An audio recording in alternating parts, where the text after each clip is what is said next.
Welcome, welcome. So glad we get to be together, all of us who are here right now and on the patio. And then a big shout out to those who are watching online. Pam, I am so excited you're online with us. Right now, Pam just let me know it just started snowing at our house. So I may not see you tonight. No, I'm kidding. But pretty exciting. Hey, a lot of exciting things happening around here. Our high schoolers going on mission trip after a mission trip, which is really cool. What we have coming for Easter, I could not be more excited about. I think Good Friday is going to be really moving. I'm really touching time. But here's something else that's coming up, First Wednesday. Now, if you're brand new, every First Wednesday, we dedicate it to worship. So here in this building, those who come on campus, we're going to have a very special worship and prayer time and extra praise. And I would love, if you're in driving distance, come. Now, for online, we always now have every first Wednesday a special online service. So this Wednesday night, online and then on demand, we're going to have a discussion on the rapture in the last days, which I'm super excited to have.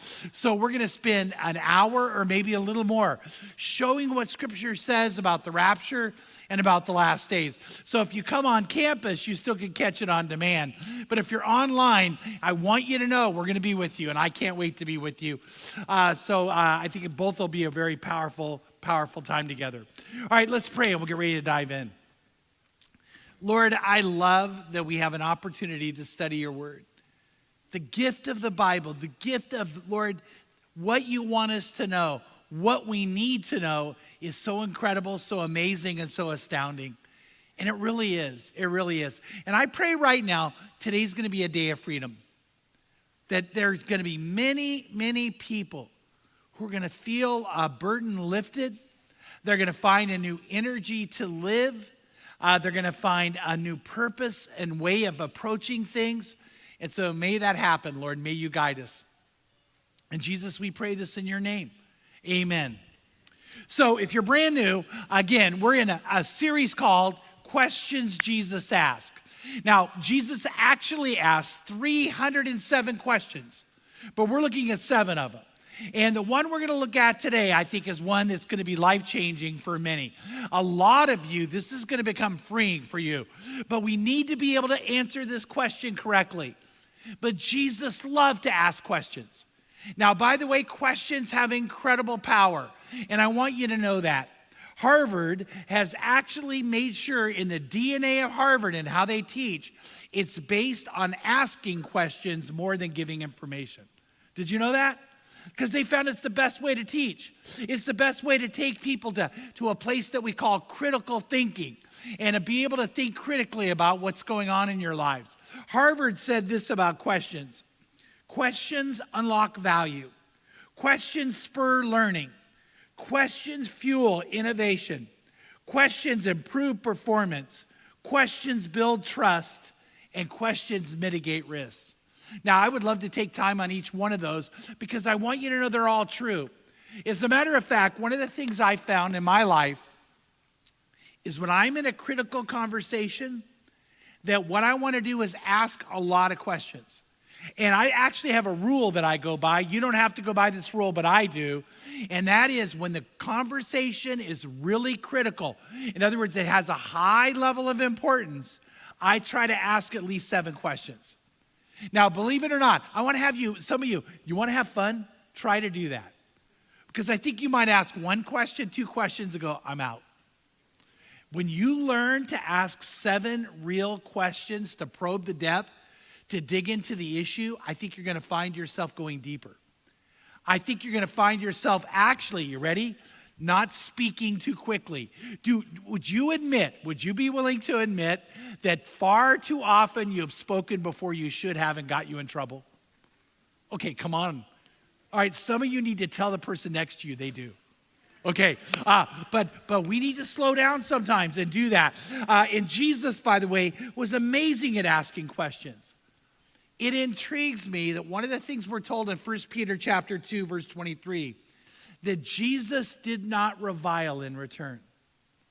When you start studying the Lord and you find times that people were being critical of him or attacking him, do you know what he always did or almost always did? Ask questions. He would bring out a question. And by the way, the one we're going to look at today was a time he was under attack, a time that he was being put down, a time he was not being respected. And what did he do? He asked a question.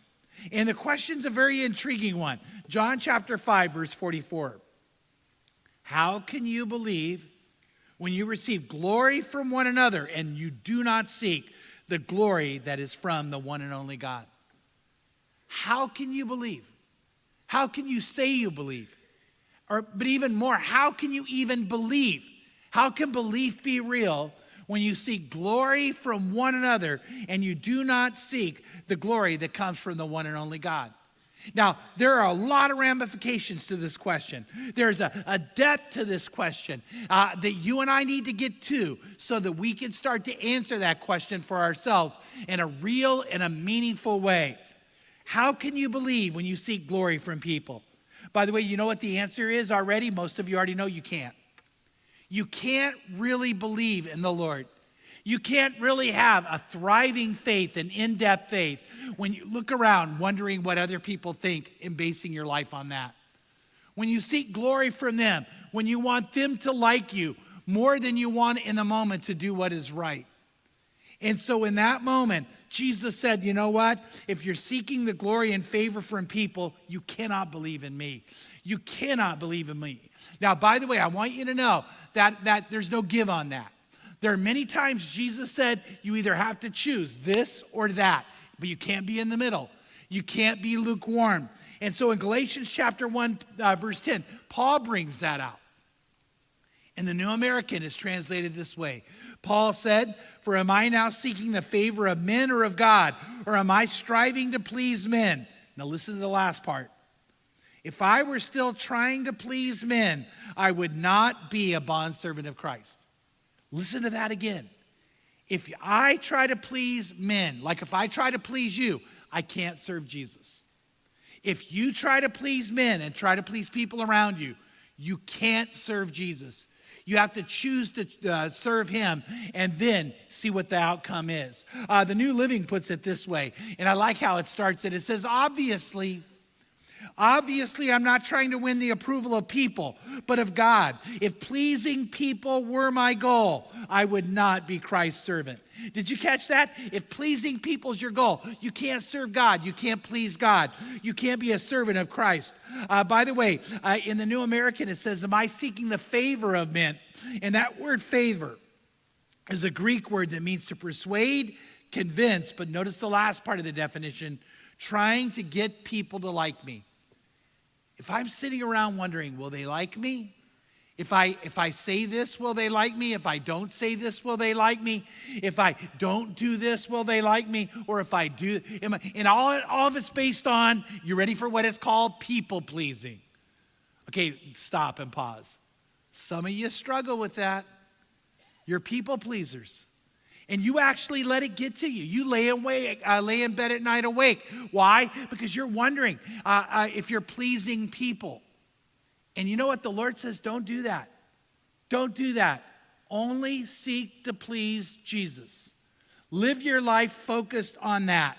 And by the way, the word please in Galatians 1:10 is a Greek word that implies the establishment of the positive. Here's the key: to adapt, to fit, or wanting to fit in. So if I walk around wanting to please people and wanting to fit in, I will not be a servant of Christ. And Jesus said, how can you even say you believe? How can you believe? You can't do it. You can't do it. People pleasing is something that will keep you from a deep and vital relationship with God. People pleasing can make you, ready, miserable. You're going to be miserable. You know why? Let me just tell you right off. You can't always please people. And that's one of the things you've got to be aware of. You can live a life that's pleasing to God, but you can't always live a life where you're trying to please everybody. And it will end up making you miserable. It'll ruin moments. It'll ruin celebrations. It'll ruin opportunities. It'll ruin your schedule. It'll ruin your time. By the way, maybe this is all you hear today, but listen to this. Please listen to this. I don't want you to miss it. Never let your motivation Never let your motivation be because people make you feel guilty. When they start making you feel guilty, step back and think, probably the answer should be no. Now, there are times it might be yes, but the vast majority of time, if guilt is your motivation, that's not good enough. Matter of fact, I'd say this, guilt should never be your motivation. People manipulating you. Never make your decision because you're being manipulated. The minute the manipulation starts, take a step back. Think probably ought to say no. And just enjoy the no. And by the way, when you say no and they get mad, enjoy the mad. Never let your motivation be because you're afraid of what people will think. Never let it be because you're afraid of what people will think. By the way, years ago, I discovered the freedom and joy of not living my life based on what people will think. And I can't tell you how many times people will go, "You're really not going to go there? What will people think?" And I go, "I just don't care." Now, do I care about people? What's the answer? Yes. But do I care about what they think? You know what? If I have to show up to an event for you to like me, guess what? That's not good enough. I'm never going to win with you. If I have to go do something just so you'll think it's okay, I'll never win with you. But you know what? I want to always ask, Lord, is that a place you want me to go? Is that something you want me to do? So let me tell you the freedom I have. When I started saying no to those things, I walked around going, this feels good. I remember one time I was told, well, you need to be at a certain event. I said, I don't want to go. And they go, well, what are people going to think? And I thought, I don't care. I'm not going. And I sat at home watching a football game, eating wings. And I felt good. Yeah. And do you know what? To this day, maybe that was an event you were at. You don't even remember if I was there or not. You know what? You keep thinking of, and I started realizing, you know, when people go, oh, but if you're not there, I realized, guess what? You ready? I'm not that important. I'm really not. And here's the thing that I want you to know is it's so freeing to think about what the Lord is saying to you. You know what? Believe in God and seek glory from God, and then let everything else come out the way it should. Don't try to please people. People pleasing is the essence of a life that will keep you from experiencing the glory of God. Now, I want to say that again. People pleasing is the essence of having a life that will keep you from the glory of God. So the question needs to be this: am I seeking to please God or people? Are we seeking the glory of God or of others? Do we care about the popularity of people, or do we care about pleasing God? And see, Jesus said you can't do both. You got to make the call. And so he asks us what I think is a probing, in-depth, amazing question. But why does he ask it? Because he wants the best life for you. He wants the best life for you. Now, by the way, most of what I'm about to say you already know, but let's talk about it together. Seeking to please people can have negative consequences, and more often does. Now, in children and teenagers, we know that. Instead of very often calling it people pleasing, what do we call it in teens and children? We call it peer pressure. And you already know peer pressure is dangerous. Peer pressure can actually have a bad consequence to it. We're going to get to this in a moment. But we know it's true. You know it's true. The research proves it's true. That when people get into a crowd, they tend to act immorally. Did you know that? Crowds tend to, in and of themselves, go to the immoral, not the moral. And so, by the way, we see that happening all the time right now in our day and time. I'll get to that more in a minute. But we want to teach our children, we want to teach our teens that there are negative consequences to peer pressure. In children and teens, we see peer pressure causes health risks to their health. Experimenting with drugs, alcohol, smoking, vaping, or risky sexual behavior due to pressure can have severe health and legal consequences. By the way, we know that's true. I know that's true personally. When I was in 9th grade, I was hanging out with some older high school guys, playing football with them, and they were amazing athletes. I looked up to them. I cared about what they thought. I thought, I cannot believe, and I'm 9th grade, that I'm their friend. the way they treat me, the way they value me. And we lived in Okinawa. My dad was in the Air Force. We were living in Okinawa. And I remember I knew they were in this jungle area. There was kind of this cool field we could play football in that led into a jungle area. And I knew my friends were there. And so I started making my way through the jungle, and I come up on them, and they look up at me, and they're like, oh, and they're smoking marijuana. And I looked. First thought I had was this, oh my gosh, these guys are some of the best athletes I've ever seen. So this doesn't seem to be hurting them that way. And then they looked at me and they said, oh, you're not leaving. You're not walking out of here unless you smoke some too. And I realized in that moment, if I wanted them to be my friends, guess what I had to do? And sad to say, I did. I started taking different drugs based on them. I started drinking based on them.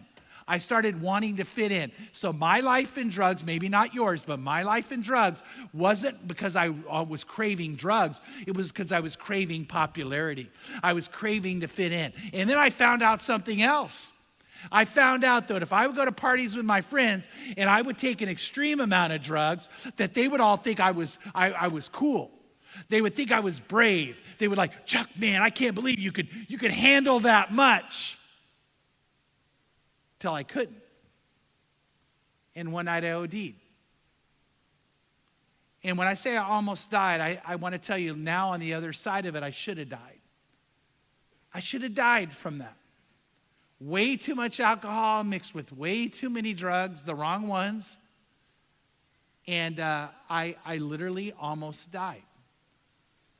My parents were horrified when they had to care for me in that moment. And my dad, I'll never forget, why'd you do it? Why'd you do it? I knew then. I already knew the answer why. I didn't tell him. Because everybody else was. In Okinawa, you could get drugs so easy. Everybody else was. Matter of fact, I wasn't going to tell this, but I remember one night we were down at a pool hall buying drugs, and a policeman, a military policeman came up on us, and we were like, oh, we're going to get arrested. He goes, no, I'm not going to arrest you. I can sell you better stuff. And it almost killed me. Now, by the way, there are a lot of kids who are hooked today. A lot of kids who are addicted today. A lot of adults who are addicted today because they did what the crowd was doing.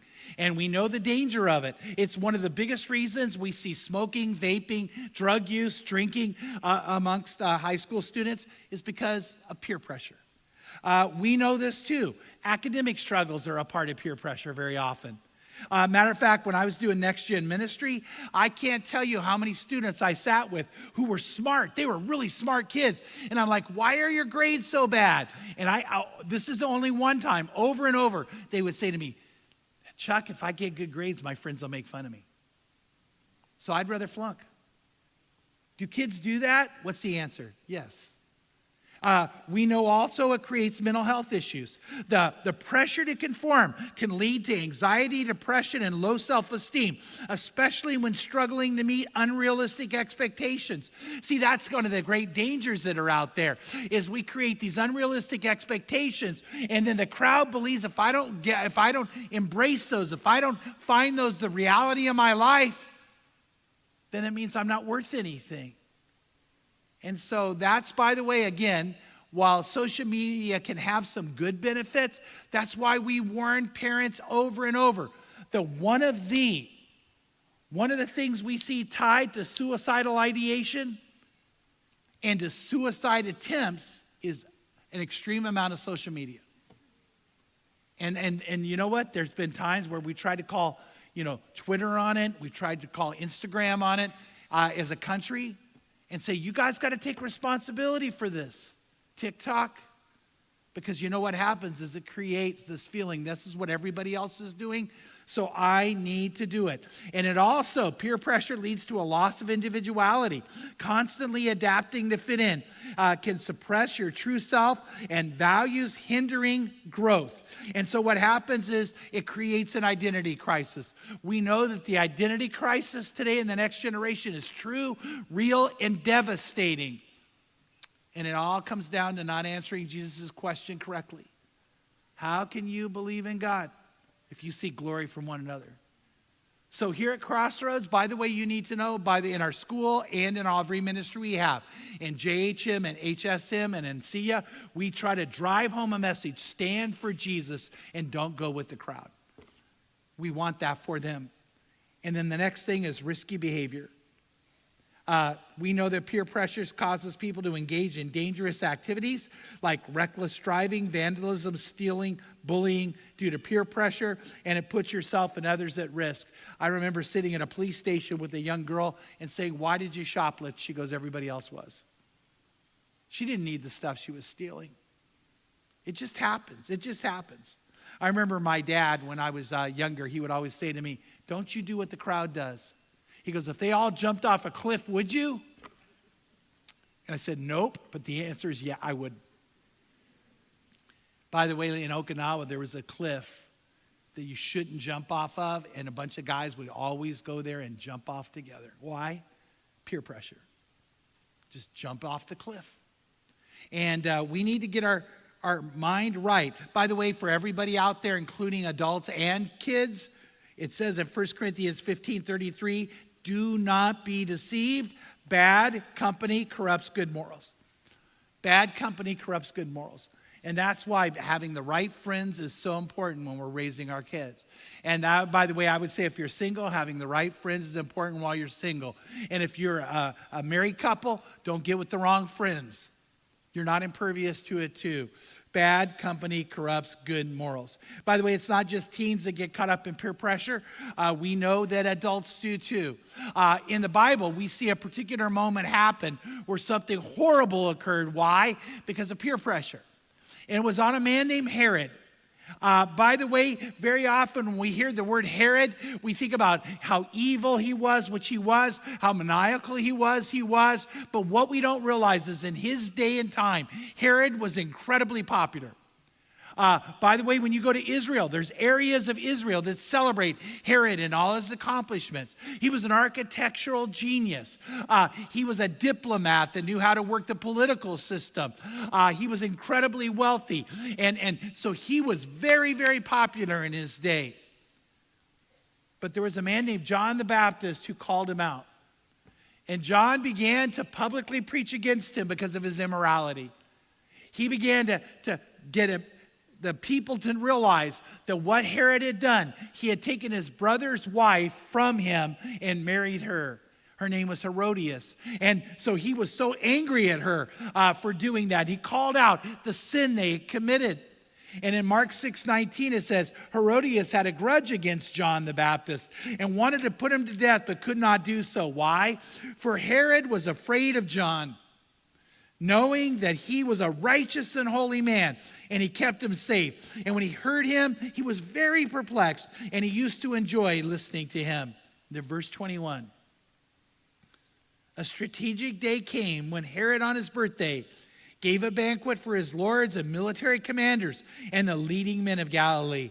And when the daughter of Herodias herself came in and danced, she pleased Herod and his dinner guests. And the king said to the girl, "Ask me whatever you want, and I will give it to you." And he swore to her, "Whatever you ask of me, I will give it to you, up to half of my kingdom." And when she went out and said to her mother, "What shall I ask for?" And she said, "The head of John the Baptist." And immediately she came in, hurrying to the king, and asked, saying, "I want you to give me at once the head of John the Baptist on a platter." And although the king was very sorry, yet because of his oath and because of his dinner guests. Did you catch that? Because he gave his word rashly, which, by the way, he should have taken back. But even more, what pressured him was his dinner guests. They're all looking at him saying, "Are you going to do it? Are you going to do it?" He knew it was the wrong thing to do. But it said he was unwilling to refuse her because everyone's looking at him. And he wants them to like him. He wants to be popular. He wants to give in that moment to the crowd. And then it says in verse 27, immediately the king sent an executioner and commanded him to bring back his head, John the Baptist's head. And he went and he had him beheaded in prison and brought his head on a platter and gave it to the girl. And the girl gave it to her mother. When his disciples heard about this, they came and took his body away and laid it in a tomb. Herod knew it was wrong. He knew 100% it was wrong. He didn't even want to do it. So he went against what he knew was right, and he went against what he internally felt he should do because a crowd was watching him. And he was seeking the glory of the crowd and the people, not the glory of God. Herod knew John didn't deserve to die, but he killed him. And because of a rash oath and because of how he had looked to others, he did something very evil. By the way, that story is perpetuated in our day and time. How many times people do things because whatever the people are doing or thinking, or they're just going along with the crowd. Because we do know this, in a group, people lose their individuality and they practice. They practice things, getting caught up in what's called herd poisoning. That's why a mob is a dangerous place to be. And the crowd and popularity of the crowd is not what you want to go with because it creates what we call moral disengagement. I know the moral thing to do. I know the right thing to do. And I disengage from it because I get caught up in the flow of what everybody else is doing. And so when one person at work starts to act in immoral ways and others jump in, then even more will follow. By the way, there's a company that ended up having to fire an incredible number of employees, high number of employees, many of whom were good employees. Why? Because they were cheating on their time cards. They would go to work or go out to lunch at work, come back and fill in the wrong time because everybody else was doing it. And if you were the only one who put down the right time, then everybody else would get caught. And the question is, were you willing to say, I won't do the wrong thing even if all the rest of you guys get in trouble and get mad at me? I talked to one of the people. They said, every time I filled it, I knew it was wrong. But man, what were everybody else going to think? What should they have done, by the way? What should they have done? They should have done the right thing, right? Let everybody else get mad. Let them get mad. And by the way, let them get caught. Let them get disciplined. That's the right thing to do. But when the crowd starts doing it, are you going to stand up? By the way, I know of another situation where all of a sudden, someone's brokenhearted because they're being harassed at work. And they finally got it on video. And then when it came out, everybody was, getting in trouble? I mean, huge discipline at the work. Some fired, some suspended. But they're all looking at that video thinking, how could I do that? Well, everybody else was harassing. It started just supposedly teasing, then making fun of. Then it got mean.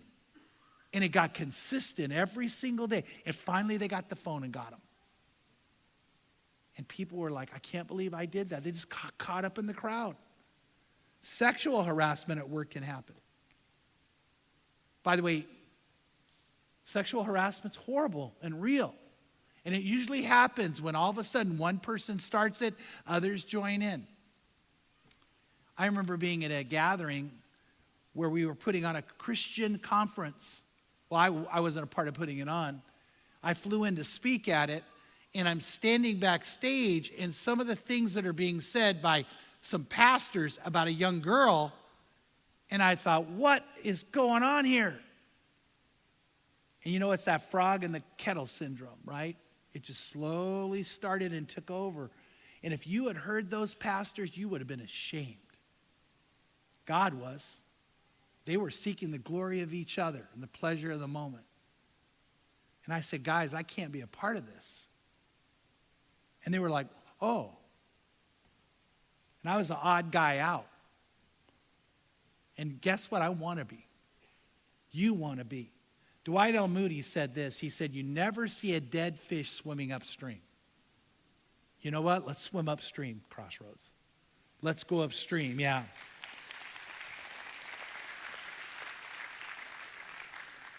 See, when everyone else is doing it, it creates what's called a diffusion of responsibility.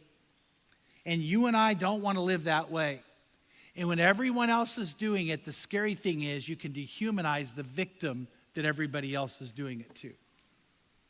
All of a sudden, you don't see them as human. You don't see them as someone that God values. You don't see them as someone that Jesus died for. And so we do not want to be a part of that. We cannot be a part of that. That's why Jesus asked the question, how can you say you believe when you seek glory from one another and do not seek the glory that comes from the one and the only God. So what do we do? What do we do? We always ask the question, Lord, what would you want me to do? We always stop and step away from the crowd and what's going on and everybody else is doing. And we say, Lord, what would please you? What would please you? Because, by the way, even today, which it gets really scary, there are a lot of Christians who are caught up in a mass movement of hatred where they've dehumanized the people they're attacking. And we can't do that. We cannot be that way. In John 8:29, we realize how different Jesus was. It says, and he who sent me is with me, Jesus said. He who sent me, God the Father sent me, he is with me. And he has not left me alone, for I always do the things that are pleasing to him. Now, did you catch what Jesus said? I always do the things not that are pleasing to the crowd, but are pleasing to him. And you might ask, okay, how do I make sure I'm that way? By always asking that one question. Lord, am I seeking your glory? Lord, am I doing what would please you? Am I saying what would please you? Am I posting what would please you? Am I working in a way that would please you? And am I doing, Jesus, what you would do? Am I loving the way you would love? Am I caring for people the way you would care for them? Am I showing respect in a disrespectful world? Am I doing that? Because this is a big question. You can't please God and please people. You can't seek the glory from God and seek to have people like you and seek to fit in. By the way, as Christians, are you ready? You were never made to fit in. You were made to stand apart, stand above, not in a prideful way, and stand out. And I hope that you always seek to do that. You and I are supposed to be strange to this world. Did you know that? Sometimes they ought to look at you and go, you guys are weird, and your answer is good. Yeah.